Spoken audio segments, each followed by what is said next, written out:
हाय दोस्तों, मैं हूँ आपका एसके और आज बात करने वाले हैं। बहुत ही इम्पोर्टेंट टॉपिक है। बेसिकली जैसा कि आप देख रहे होगे यहाँ पर लोगो लगा हुआ कि जो एनपीसीएल में है ना, इसमें किस टाइप का एग्ज़ाम हुआ था पहले, ठीक है? क्योंकि मैं इसका एग्ज़ाम जो ककरापारा का है, वो हुआ था 2018 में हुआ था, ठीक है? इसका वैकेंसी 2019 में आया था और 2018 में इसका एग्ज़ाम हुआ था। तो मैं खासकर बता दे रहा हूँ कि यहाँ पर इस सारे ब्रांच को हेल्पफुल होगा, एक रफ आइडिया मिल जाएगा। और जो केमिकल इंजीनियरिंग बैकग्राउंड से है उन्हें तो बहुत ज़्यादा बेनिफिट होगा, क्योंकि I am belong to chemical engineering.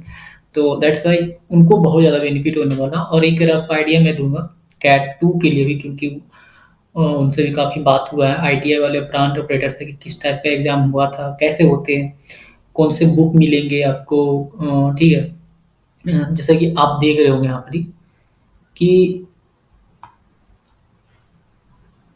हम लोग यहाँ पर ही कुछ डिस्कस करेंगे कि ये सब हम बात करेंगे कि भाई डिप्लोमा का सिलेबस क्या है, आईटीआई प्लांट ऑपरेटर का क्या सिलेबस है, प्रोसीजर क्या है, सिलेक्शन प्रोसीजर क्या है, स्टाइपेंड ट्रेनिंग कैटेगरी 1-2 का एग्जाम का पैटर्न क्या होगा, कहाँ सेंटर होगा। तो बेसिकली यहाँ पर आपको बहुत सारे जो डॉट है ना वो खत्म होने वाले हैं एक वीडियो में। और मैं रिक्वेस्ट करूँगा सबसे कि प्लीज़ पूरा वीडियो को वॉच करें। एंड और मेरा जो एडिटिंग है उस पर थोड़ा सा कमेंट करके बताएगा कैसा रहा, क्योंकि काफ़ी समय लगा इसमें सीखने में, ठीक है? मतलब मे बी हेल्पफुल होगा। प्लस मैं यहाँ पर सारी चीज़ बात करूँ, भाई सैलरी क्या चल रही है, कैसे रियली जॉब सेफ है नहीं है, कैसा है, बॉन्ड क्या है इनमें, इंटरव्यू कैसे होगा, स्किल टेस्ट क्या है, बुक कौन से लेना चाहिए, ठीक है, कब एग्ज़ाम होगी, बहुत से लोगों का डॉट है। तो ये सब हम कैलकुलेशन मतलब कन्फ्यूजन को दूर करने वाले हैं यहाँ पर ही सिर्फ एक वीडियो में। ओके, तो बहुत ज़्यादा अगर आप दूसरे ब्रांच से भी हैं तो उनके लिए भी एक रफ आइडिया मिलेगा। तो मतलब आइडिया मिल जाएगा, क्योंकि देखिए अभी जो ना थोड़ा सा क्राइटेरिया चेंज कर दिया, 50/50 का रेशियो किया है।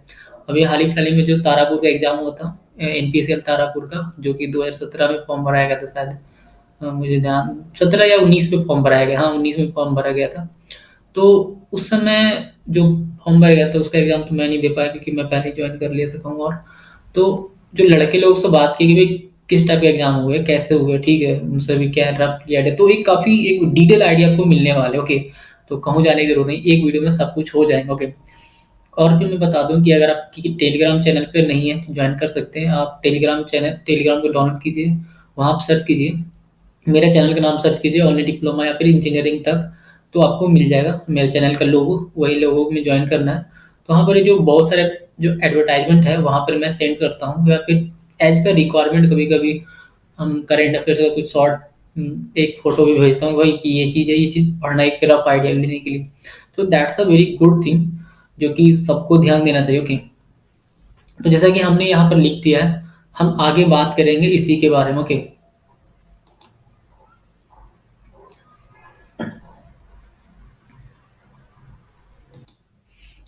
देखिए जैसा लिखा हुआ सिलेबस फॉर डिप्लोमा, तो डिप्लोमा कहने का मतलब ये हुआ, देखिए यहाँ पर ही हम सिर्फ यहाँ पर ही बीएससी लिखना भूल गए हैं। पर डिप्लोमा हो या फिर बीएससी हो, क्योंकि इन लोग का जो पोस्ट का कैटेगरी है वो सेम है, आपका जो साइंटिफिक असिस्टेंट सी रहता है, हाँ साइंटिफिक असिस्टेंट सी रहता है, तो वही सेम पोस्ट के लिए जो जो प्रोसीजर है वो सेम रहेगा आपका। मतलब टेक्निकल नॉन टेक्निकल का जो पार्ट है वो सेम रहेगा। तो जिसको बोलते हैं स्टाइपेंडेड ट्रेनिंग कैटेगरी 1 बोलते हैं साइंटिफिक असिस्टेंट को, जब तक आप परमानेंट जॉब नहीं होते, जब तक आप ट्रेनिंग कंप्लीट नहीं होता तब तक वो बोलते हैं स्टाइपेंडेड ट्रेनिंग कैटेगरी 1, तो हम उसी से बुलाएंगे। तो उसमें जो है ना टेक्निकल 50% पूछेगा, नॉन टेक्निकली 50% पूछेगा।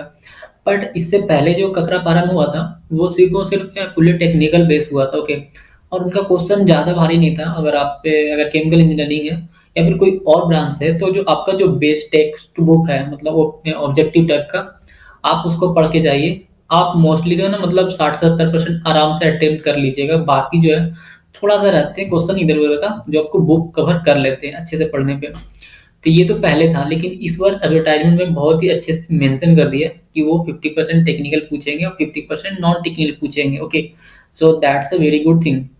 बहुत ही अच्छे से क्लियर कट मैसेज कर देना।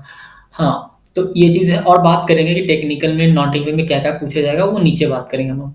फिर दूसरा है कि मोड ऑफ जो एग्जामिनेशन है वो सीबीटी होगा, मतलब कंप्यूटर बेस्ड टेस्ट होगा, और एग्जाम सेंटर जो है डिफरेंट डिफरेंट लोकेशन पे होगा। जैसे कि मैं बात करूँ तो मुंबई में होगा ही, चेन्नई से या फिर हैदराबाद में भी होगा, कोलकाता में होगा, दिल्ली में भी होगा। तो जो अहमदाबाद में होगा, तो ये सब जो मेजर लोकेशन है वहाँ पर ही एग्जाम होगा। ये सिर्फ मैं बात करूँ स्टेफनी ट्रेनिंग कैटेगरी वन, यानी जो साइंटिफिक असिस्टेंट का जो पोस्ट है वो डिफरेंट डिफरेंट सिटी में होगा। बट जो कैटेगरी टू है आईटीआई और प्लांट ऑपरेटर का 12 बेस पास, उनको हर एक सिटी में नहीं होंगे। वो मोस्टली हो सकता है कि आपको गुजरात में ही होगा, गुजरात का नहीं अहमदाबाद हो, या फिर इनके प्लांट जो तापी है वहाँ ही हो। वो ऐसा ही होगा, वो प्लांट पे ही लेते हैं क्योंकि ये लोग दो एग्जाम लेते हैं। या फिर इवन ये भी हो सकता है क्योंकि इससे पहले जो है, मैं बता दे रहा हूँ, इससे पहले जो एग्जाम हुआ था आपका शायद दूसरे सिटी में हुआ था, पटना में हुआ था। मतलब डिफरेंट डिफरेंट लोकेशन पे मेरे जो भाई थे वो दिए थे तो वो बता रहे थे। तो मैं ये बता रहा हूँ कि जो कैटेगरी टू का उनका भी एग्जाम जो सेंटर है हो सकता है दूसरे दूसरे सिटी में दे दे। मतलब टायर टू, टायर थ्री तो नहीं देंगे। जो मेट्रो सिटी आता है जनरली उनमें दे सकते हैं। ओके, मैं बात करता हूँ नेगेटिव मार्किंग के। तो देखिए स्टेफनी ट्रेनिंग कैटेगरी वन में बिल्कुल नेगेटिव मार्किंग होते हैं, बिल्कुल होते हैं वहाँ पर ही। तो जैसे आप 3 राउंड क्वेश्चन करते हैं तो एक नेगेटिव मार्किंग है, मतलब एक सही में से काट लिया जाएगा। ओके, फिर आईटी और जो प्लांट ऑपरेटर जो कैंडिडेट है उनका जनरली ऐसा देखा गया कि साइंटिफिक असिस्टेंट से एग्जाम पहले हो जाता है, और ये जो प्रोसीजर हो सकता है 3 से 4 महीना में हो जाएगा, या कभी कभी बाद में भी होते हैं। लेकिन हाँ, जो मुझे याद है कि ककरापारा का पिछली बार जब याद एग्जाम हुआ था तो ज़्यादा नहीं टाइम लिया था, 3 से 4 मंथ लिया था फॉर्म भरने के बाद। मतलब समझिए नहीं, रफली 6 महीना के पहले अंदर ही हो जाते हैं, और रिजल्ट रिजल्ट बहुत जल्दी पब्लिश कर देते हैं। ऐसा नहीं बहुत दिन लगाते हैं, आपको तुरंत पब्लिश करके दे देंगे। ओके, इस बार भी थोड़ा सा एग्जाम लेट से हुआ लेकिन रिजल्ट बहुत जल्दी दे गया था। तो ये बहुत ही अच्छी चीज़ है। आप मतलब मीम का ध्यान में रखना है, जैसे एक मीम में बोल देना परेशरा वाली, ये बहुत अच्छी चीज बोली आपने। तो दैट्स आप ले सकते हैं सेंस में, कोई बात नहीं। तो मैं ये बता रहा था कि आपका जो एग्जाम है वो इतना ज़्यादा स्ट्रेच नहीं होगा जैसे कि और एग्जाम में होते हैं। ठीक है, तो आपको प्रिपेयर होना होगा कि जैसे फॉर्म भर दिए, अभी तो फॉर्म का भरा रहा, 6 तारीख तक डेट है शायद। तो आप तैयारी पे लग जाइएगा जो सीरियस है, ठीक है। और ये गुड जॉब है, ठीक है। जॉब में कोई मतलब खामी नहीं है, दैट्स ए गुड जॉब। अगर बाकी तो आदमी क्या बोलते हैं कि चेंज टाइम के साथ चेंज करना चाहता है तो वो कोई दिक्कत नहीं है। हाँ, और मैं बात करूँ कैटेगरी टू जो है, हाँ उनके लिए बात कर रहा हूँ जो आईटीआई है और फिर आपका प्लांट ऑपरेटर, उनका बुक जो है ना अमेजन पे मिल जाएंगे। उन लोगों का बुक ही आता है जो फर्स्ट सेकंड जो 2 स्टेज होते हैं उन लोग का, प्रीलिमिनरी टेस्ट एंड इसकी एडवांस टेस्ट। जो 2 टेस्ट होते हैं एक दिन में, उनका बुक अमेजन से मिल जाएगा या फिर फ्लिपकार्ट से भी मिल जाएगा, मोस्टली हो जाएगा तो। और हमें बता दे रहा हूँ कि जो ट्रेनिंग अगर आपको सिलेक्शन होता है तो जो कैटेगरी वन वाले हैं उनको 16 से 18 हज़ार, और कैटेगरी देखिए यहाँ पर लिखा हो कैटेगरी जो वन वाले होंगे 16 से 18 मिलेंगे। मतलब पहले साल 16 हज़ार, दूसरे साल 18 हज़ार। के का मतलब होता है 1000, ठीक है। तो इसीलिए 18 हज़ार और 16 हज़ार और 10 हज़ार और 12 हज़ार मिलेंगे कैटेगरी टू वाले को। ओके, अब आगे बढ़ते हैं। तो देखिए कैटेगरी वन के लिए जो है ना कोई स्पेसिफिक बुक नहीं है, जैसा कि मैं अब बता रहा हूँ कैटेगरी वन के लिए कोई स्पेसिफिक बुक नहीं है अवेलेबल है सभी ब्रांचों के लिए। अगर कोई बना, क्योंकि स्टूडेंट बहुत ही कम होते हैं यार, मतलब दूसरे तरह से एसएससी या फिर कोई और एग्जाम नहीं है कि बहुत सारे कैंडिडेट है जो बना है। बट इसमें चिंता करने वाली कोई बात नहीं है। आपको क्या करना, अपना जो खुद का जो स्टैंडर्ड बुक है, टेक्स्ट बुक है, मतलब ऑब्जेक्टिव टाइप का बुक, वो पढ़ना है टेक्निकल के लिए। और नॉन टेक्निकल के लिए जो बुक पढ़ते हैं वो पढ़ना पड़ेगा, ठीक है। अगर मैं बात करूँ मैथ रीजनिंग छोड़ के तो नॉन टेक्निकल के लूसेंट पढ़िए, दैट्स द बेस्ट। इतना काफ़ी है, मतलब लूसेंट इतना ज़्यादा स्टैंडर्ड नहीं है, लेकिन आपको ये सब एग्जाम के लिए काफ़ी है। बाकी आप जनरल नॉलेज से अवेयर रहिए। और सभी ब्रांच के जो टेक्निकल जो पोर्शन है उनका जो स्टैंडर्ड बुक है, मतलब ऑब्जेक्टिव टाइप का, वो पढ़िए। प्लस में अपना का बुक है वो भी पढ़ते रहे, क्योंकि आप जो ऑब्जेक्टिव में बुक पढ़ते हैं उससे 60% तो बन जाएंगे, बहुत ज़्यादा टफ नहीं रहते हैं। लेकिन बाकी जो है ना, मतलब 50% में आप 30 बना लेते हैं, बाकी जो 20 है आपका जो बुक है अगर वहाँ से पढ़ते हैं तो बहुत अच्छी बात है। तो मैं एक बात बता केमिकल इंजीनियरिंग के स्टूडेंट को कि मैं बहुत जल्दी एक केमिकल इंजीनियरिंग का सीरीज बना रहा हूँ बुक, मतलब वीडियो का, जो कि अब काफ़ी एडिटिंग अच्छे से हो जाने की वजह से काफ़ी अच्छे लगेंगे। तो उस पे काम होगा, दैट्स वेरी बेनिफिट बहुत अच्छा करेंगे। ओके, फिर है कि यस कोई डॉट नहीं है। दूसरा है कि भाई जो सिक्योरिटी है वहाँ जो पर्सनल मतलब होता है काम करने वाले लोग, तो जो एम्प्लॉय है उनको काम करने के लिए उनके सिक्योरिटी का कोई डाउट नहीं है। प्लांट में अभी तक कोई एक्सीडेंट रिपोर्ट नहीं किया गया है। हम इंडिया के जितने प्लांट हैं उनमें से किसी में रिपोर्ट नहीं किया है, फुल्ली सेफ है। तो वो सब के लिए जो हवा उड़ाया जाता है रेडिएशन ये सब, अगर आप सोचते हैं कि नहीं बिल्कुल रेडिएशन होता है, तो मैं बता दूं कि आप जिस शहर में रह रहे हैं, हमारे यहाँ देश इतना पॉल्यूट हो गया है कि वहाँ भी रेडिएशन है। ठीक है, तो आप उस रेडिएशन के बचने के चक्कर में उस रेडिएशन दिमाग मत लगाइए। जो वहाँ काम करते हैं इतना सेफ इन्वायरमेंट दिया जाता है, और टाइम टू टाइम जो है ना जो इंटरनेशनल एटॉमिक एनर्जी का जो बोर्ड होते हैं वो आके विजिट करते हैं कि कितना फंक्शन है नहीं है, तो उसकी टेंशन नहीं लेना बिल्कुल। ठीक है, देखिए जितने भी डीई का प्लांट है, मतलब डीए मतलब डिपार्टमेंट ऑफ एटॉमिक एनर्जी का प्लांट है, वो एक अमाउंट का बॉन्ड भरवाते हैं। वो बॉन्ड ये होता है कि जो अब 2 साल का जो ट्रेनिंग करवाते हैं, और 2 साल में ट्रेनिंग करवाते तो पैसे पे किए, सरकार ने आपके खर्च किया, टाइम दी है, हर चीज़ दिया है। तो अगर आप बीच में छोड़ते हैं, मान लेते हैं 2 साल का 1 साल में छोड़ देते, तो 1 साल का पैसा वापस करना पड़ता है कैटेगरी 1 और 2 में जनरली। और 2 साल में करते हैं तो आपका जितना पे है, अगर वहाँ 2 साल किया और 3 साल जॉब भी की, उसके बाद छोड़ते हैं तब आपको कोई दिक्कत नहीं है, कोई बॉन्ड उन ब्रेक नहीं होता। लेकिन उसके ट्रेनिंग के बाद अगर आप कोई, देखिए बॉन्ड तब एक्टिवेट होता है जब बॉन्ड ट्रेनिंग के बाद करते, तो आपको पूरा पैसा जो ट्रेनिंग मिलता है जोड़ के वो देना पड़ेगा। ओके, फिर है कि no doubt if complete your training, वहाँ पर अब्जॉर्ब हो जाएगा। एक बात बता दे रहा हूँ फिर से, इसमें कोई दो राय नहीं है, कोई डाउट नहीं है कि आपको अगर ट्रेनिंग आपने अच्छे से कंप्लीट की है तो आपकी परमानेंट होना ही है वहाँ पर। ओके, अब आते हैं हम लोग आगे। तो देखिए जो मैं बात कर रहा था ना, वैज्ञानिक सहायक जो साइंटिफिक असिस्टेंट इसको बोलते हैं, safety supervisor, scientific assistant, STA, BA stipend training, या फिर जो भी बोलिए, एसटीए बोलिए।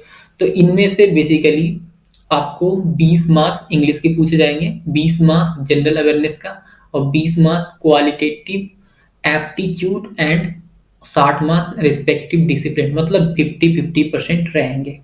ओके, तो देखिए इंग्लिश से, देखिए क्या होता है I don't know, but English और जनरल अवेयरनेस पे काम कीजिए। देखिए आपका 3 है, क्वालिटेटिव एप्टीट्यूड, जनरल अवेयरनेस, तो ये दोनों में से 3 में से 2 अच्छा पकड़ के रखिए, बाकी एक को छोड़ दीजिए, कोई दिक्कत नहीं है। और बाकी आपका टेक्निकल पे बहुत अच्छे से रखना है, टेक्निकल पे रखना ही रखना है, उसमें कोई डाउट नहीं है। आपका जो सब्जेक्ट है उसको अच्छा से कीजिए, और बाकी जो 3 है, इंग्लिश, जनरल अवेयरनेस और क्वांटिटेटिव एप्टीट्यूड, उसमें से कोई एक छोड़ दीजिए, बाकी अपना ध्यान दीजिए। अब मिनिमम जो लिखा हुआ है, इसी में लिखा हुआ है कि जो 3 क्वेश्चन गलत होते तो 1 मार्क्स काट लिए जाएंगे इनकरेक्ट आंसर पे। ठीक है, फिर है कि जो क्वालिफाइंग स्टैंडर्ड है वो मिनिमम जो रहेगा, जनरल कैटेगरी के लिए 40%, ईडब्ल्यूएस के लिए 40%, एससी एसटी ओबीसी के लिए 30% रहेंगे। ओके, और ये लोग ही स्किल टेस्ट में आएंगे, स्किल टेस्ट में। ओके, और एग्जाम का जो टाइमिंग है वो दो दो घंटा के, मतलब 120 question 120 minute, that's a good timing. अब जैसे कि बात करें कि देखिए जो वहाँ पर लिखा था क्वालिफाइंग स्टैंडर्ड सब लिखा हुआ, आज जो पर्सनल इंटरव्यू में जो नंबर कैंडिडेट जो बुलाया जाएगा वो 1:5 रहेगा। मैं बात कर रहा हूँ STA1 साइंटिफिक असिस्टेंट 1 की कैटेगरी 1 में जितने सारे उम्मीदवार हैं उनमें 1:5, मतलब एक पोस्ट पे 5 कैंडिडेट बुलाए जाएंगे। ओके, अब व्यक्तिगत जो साक्षात्कार होगा वो 100 मार्क्स का होगा, मतलब समझ, पर्सनल इंटरव्यू होगा वो 100 मार्क्स का होगा, और इसको 50% मार्क्स जो वेटेड दिया जाएगा वो रिटन टेस्ट, और 50% मार्क्स दिया जाएगा पर्सनल इंटरव्यू जो मार्क्स अब मिला है से, तो मतलब है कि 50-50% है। अगर आप सेलेक्ट हो जाते हैं तो आपका इंटरव्यू में, अगर मान लेते टेक्निकल से नॉन टेक्निकल से अच्छा से ना कर पाए तो बाद में टेक्निकल आप कवर कर सकते हैं, इसलिए बेफिक्र रहिए। आप इसको पैटर्न को समझिए, 50% मार्क्स आपका रिटन से आएगा, 50% मार्क्स इंटरव्यू से आएगा। ओके, फिर हम लोग आगे चलते हैं। ये है अब कैटेगरी 2 के लिए कि देखिए इन लोगों का जो एग्जामिनेशन होता है वो 3 वो होता है, एक रिटन टेस्ट होता है, उसमें 2 आता है, preliminary test and advance test. थोड़ा सा ब्लर हो सकता है, आपको अच्छा से ना दिखे, क्वालिटी बढ़ा लीजिएगा आपको अच्छा से दिखेगा। तो प्रिलिमिनरी टेस्ट में जो 1 घंटे के होते हैं, जिसमें कुल 50 प्रश्न होते हैं, जिसमें mathematics and science and general awareness कराते हैं, 20 mathematics 20 science and 10 question general awareness कराता है। पर इसमें भी आपको नेगेटिव मार्क रहेंगे। ठीक है, इसमें भी आपको नेगेटिव मार्क रहेंगे, इसलिए अच्छे से, और इसमें तुरंत पास होने के बाद उसके अगले दिन ही या फिर कभी-कभी उसी दिन ही जनरली आपका एग्ज़ाम होता है। मतलब एडवांस टेस्ट भी दूसरे दिन या फिर उसी दिन हो जाता है कभी-कभी। जनरली कभी-कभी 10 बजे बुलाते हैं और दूसरे दिन रिजल्ट दे देते हैं या फिर उसी दिन दे के ले लेते हैं, ऐसा करते हैं लोग। ओके। अब आते हैं हम, ये जो एडवांस टेस्ट है वो इस पे मेरिट बनेगा। आप जो प्रिलिमिनरी टेस्ट दिए थे उस पे कुछ नहीं होगा। वो प्रिलिमिनरी टेस्ट में पास होएगा तो आपको एडवांस टेस्ट दिया जाएगा और यही जो है क्वालिफिकेशन बेस्ड बनेगा, जो कि 2 घंटे के लिए होगा। इसमें जो क्वेश्चन सिलेबस होंगे वो एचएससी के लिए होंगे, कैटेगरी 2 मेंटल ट्रेनिंग ये सब के लिए, ठीक है। और इसमें भी नेगेटिव मार्किंग हर जगह रहेगा और ये भी जो क्वेश्चन जो बना होता है टोटल क्वेश्चन वो 50 मार्क्स का रहेंगे, 50 मल्टीपल क्वेश्चन। ओके। और एक बात याद रखिएगा, जो मेरिट लिस्ट जो बना जाएगा वो पेपर 2 के आधार पर ही बनेगा। ये मेरिट लिस्ट देखिए आपका साफ लिखा हुआ, a merit list will be prepared for the candidate after stage 2 based upon the score obtaining stage 2 only। जो पहला स्टेज है प्रीलिमिनरी टेस्ट वो सिर्फ स्क्रीनिंग पर्पस है, उसमें कोई मार्क्स नहीं जोड़ा जाएगा। स्क्रीन जो स्टेज 2 में अच्छा सा मार्क्स लाएगा उसी पे आपको रिजल्ट होगा, मतलब फाइनल बनेगा। और स्टेज 2 में नकारात्मक, इसमें थोड़ा सा लिखा हुआ वो चीज़ मैं नहीं करूँगा। ये लिखा है कि स्टेज 2 में ज़्यादा नेगेटिव रहेगा उसको थोड़ा सा प्लेस हायर मेरिट, कम रहेगा तो उसको ज़्यादा मेरिट बनेगा, ऐसा कुछ लिखे हुआ, ठीक है। फिर उसमें भी लिखा हुआ कि candidate with lower negative mark stage 1 place on higher merit. तो जो कम, कभी-कभी होता है ना कि स्टेज 1 में तो कम नेगेटिव मार्क थे लेकिन स्टेज 2 में ज़्यादा था, तो ये लोग को भी थोड़ा सा प्रायोरिटी देते हैं, तो इस तरह से लिखे हैं, तो ये सब पे ध्यान ज़्यादा नहीं मैटर करता।